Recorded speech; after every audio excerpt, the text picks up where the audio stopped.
pasti sebelumnya teman-teman sudah menyediakan waktu, meluangkan waktu untuk belajar bersama di sini. Walaupun kita sudah beberapa tahun di sini ya, tetapi untuk program pengendalian makanan berproses tinggi, proses food itu pengendalian UPF itu tahun 2024 sampai 2025 ini.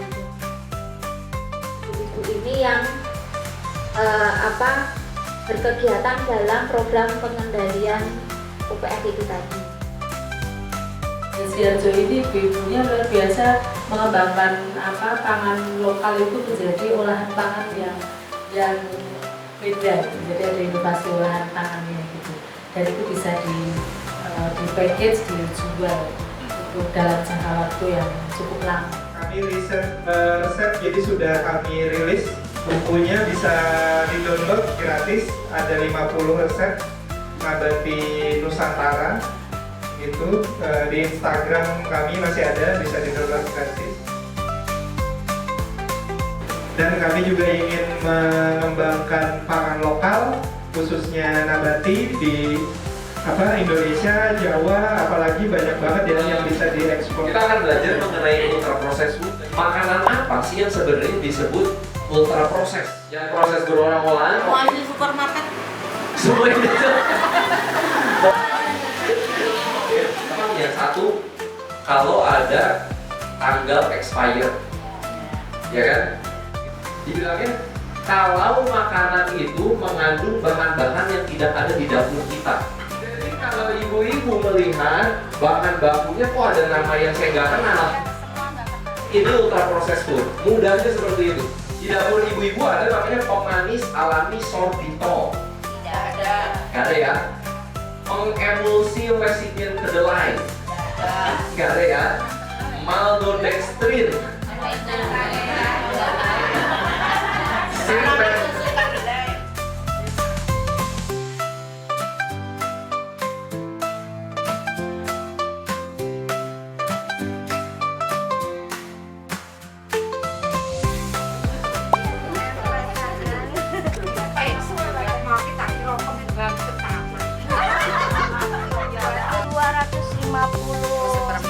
Seperempat airnya 250. Ini ada jamur tiram. Biasanya ada itu Bisa kuah, bisa ditambah. Nanti kayak garam kali jamur, ini sesuaiin selera lidah masyarakat. Ternyata kalau di masyarakat bayangannya bakso itu dengan daging, tongseng juga dengan daging, tapi hari ini kita jong. Ternyata itu tidak benar sama sekali. Ternyata bakso dibikin tidak harus dengan daging, kemudian tongseng pun tidak dengan daging, tapi dengan olahan yang dibuat oleh Nabati Nusantara yang menjadi olahan yang luar biasa bagi kita, menjadi alternatif olahan untuk keluarga kita. Bahannya itu dari kacang tolo ya kalau nggak salah ya, kacang tolo, terus ada jamur tiram, tepung moka, sama bakmi moka.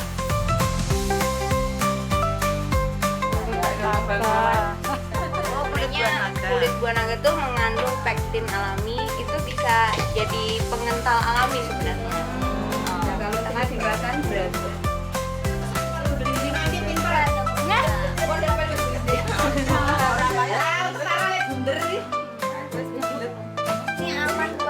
Kebetulan tadi juga praktek. Kalau secara praktek itu tidak begitu sulit setelah diberikan teorinya seperti apa. Jadi ibu-ibu bisa mencobanya semua. Sesuai selera. Sesuai selera. Kecil-kecil.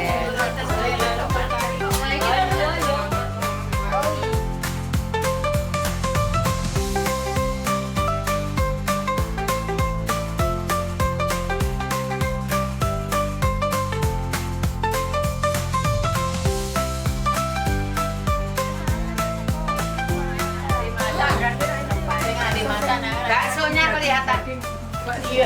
Rasa baksonya setelah jadi proses pembuatan tadi saya mengikuti, terus kita icip, ternyata rasanya tidak kalah dengan bakso yang dibikin dari daging sapi. Rasanya enak, dan bumbunya sangat-sangat mendominasi dari bumbu kokyomnya tadi. Kacang Solo karena dia kacangnya itu jadi lebih padat gitu loh, nggak lembek kalau dibikin bakso. Ini dicuci terus sampai airnya bening, terus sampai airnya mendidih sedikit biar dia rasanya sampai tengah. Aku ya penasarannya Pol. Iya. Kalau penasaran Nggak masalah rasanya nih, aneh teksturnya gitu.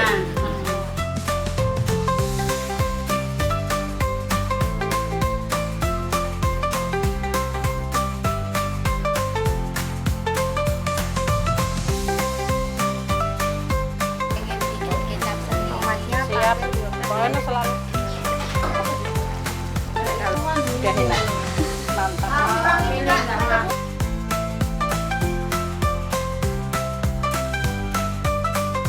Excited dengan tongsengnya. Saya nggak membayangkan daging. Saya tadi pas di cup yang sudah jadi itu saya belum terbayang kalau itu bahan dasarnya ternyata bukan daging seperti itu. Dan setelah kita mencoba masak, kita mencoba mengolah, ternyata nggak kalah jauh, nggak beda jauh dengan tongseng yang, dan itu jadi alternatif yang luar biasa bagi 10 untuk tongseng.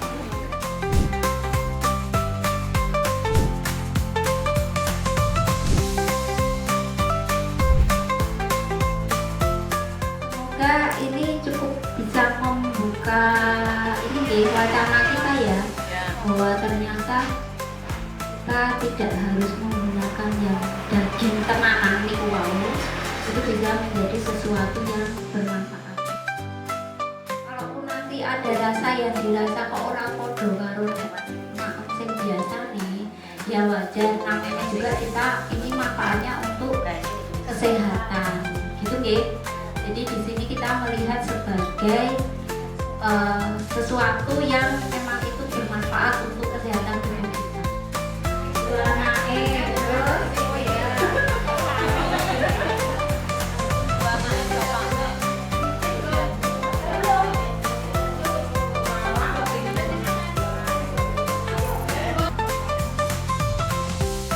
Kalau teksturnya kurang kenyal sedikit. Enak, rasanya mantap. Rasanya mantap. Enak, habis. Kita bisa Dengan menyesuaikan yang lain ya. Karena kan sebisa mungkin kan kita juga misalnya kan merica atau apa kebetulan di sini kita bisa ada menyesuaikan. vokal. Pasti untuk baksonya kan yang bikin Ini beda. yang tadi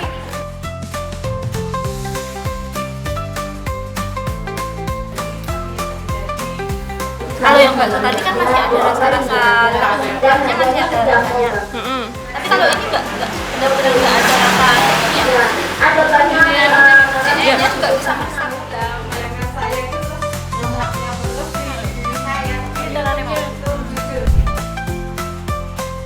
mantap. Untuk soal rasa itu nek bagi saya kuahnya masuk, cuma karena sudah terbiasa maem bakso, apalagi bakso urat, bakso daging yang benar-benar real daging itu kan kerasa dagingnya ini agak beda. Jadi mungkin ini penyesuaian. Jadi bagi saya masih kulino maem yang kemarin daging itu masih, tapi good. Ini tetap alternatif sehat buat kita dan lumayan seperti itu. Udah enak, nggak kalah dengan bakso biasa. Dan mungkin untuk orang-orang awam kita juga kesulitan juga nanti kalau sosialisasi ya, karena kalau orang-orang masyarakat awam itu kan sudah terbiasa makan olahan bakso yang kenyal. Padahal yang kenyal itu kan ada boraknya. Kalau ini kan benar-benar murni dari bahan nabati yang tidak ada pengawet, pemanis buatan, tambahan bahan makanan tidak ada, bahan tambahan makannya tidak ada sama sekali. Murni bumbu dari nenek moyang, ya toh. Nah, yang tongseng sekalipun itu tadi dibuat dari tepung, dari sari pati tepung ya, tepung terigu. Saya makan itu nggak kalah dengan tongseng dari tongseng dari bahan daging sapi. Dan ini mungkin untuk lansia cocok sekali karena tidak alot. Kalau daging sapi kan alot, daging ayam banyak serat, ya toh. Tapi ini bener-bener enak lah untuk ukuran orang lansia yang sudah tidak punya gigi masuk.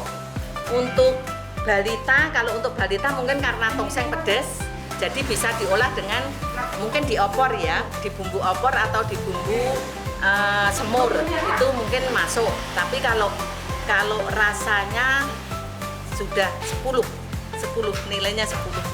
Ini variasi.